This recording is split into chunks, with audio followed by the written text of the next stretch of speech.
Okay mga kaangat, part 2 na po tayo ng ating fresh flower bouquet naman para pa rin kay ating Lilia. So, bali ito ay kailangan natin mapalaki kasi 19 pieces to na roses. So, medyo nagkamali pa ako din kanina kaya nag-harvest pa ako sa kapitbahay para pandagdag at parang magmukhang malaki talaga yung kanyang flower bouquet. So, sasagarin na natin at nang masaya si Ate Lilia talaga sa kanyang birthday at para si client natin ay matuwa sa ating ginawa.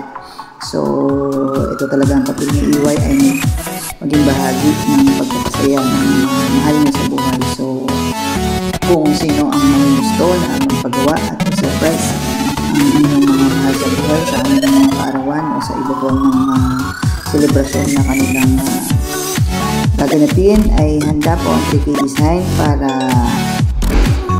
tulungan kayo sa pagpapasaya sa inyong mga kapamilya. So ayan, almost matatapos na rin. Sabay-sabay ko yan ay deliver kay Ate Lilia. Maya-maya lang.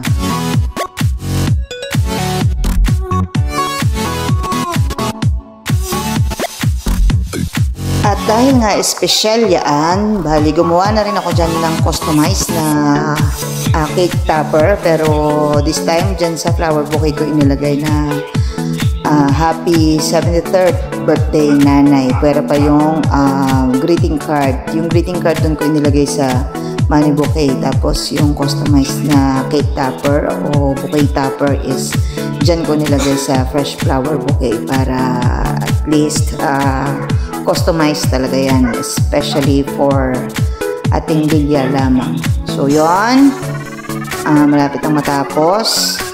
Abot na abot ako sa 3 PM na delivery sa Locos. Once again, dito na ako sa ating ano nga to, gift wrap dito sa may flower wrapper. Anong tawag dyan? Nakalimutan ko na. Basta yun, papel na pang wrap sa bouquet. Yun, bali pink naman ang ginamit ko dyan. Bali, inabutan ko sa ating Lilia nung diniliver ko yan. Nagkataon. Pink yung suot niya. Peach pala yan. Parang peach din yung suot ni ating Lilia.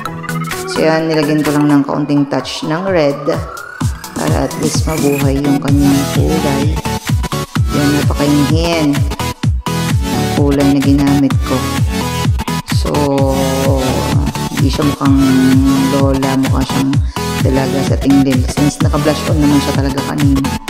So, yun, sana nagustuhan both nung flower bouquet at nung money bouquet natin.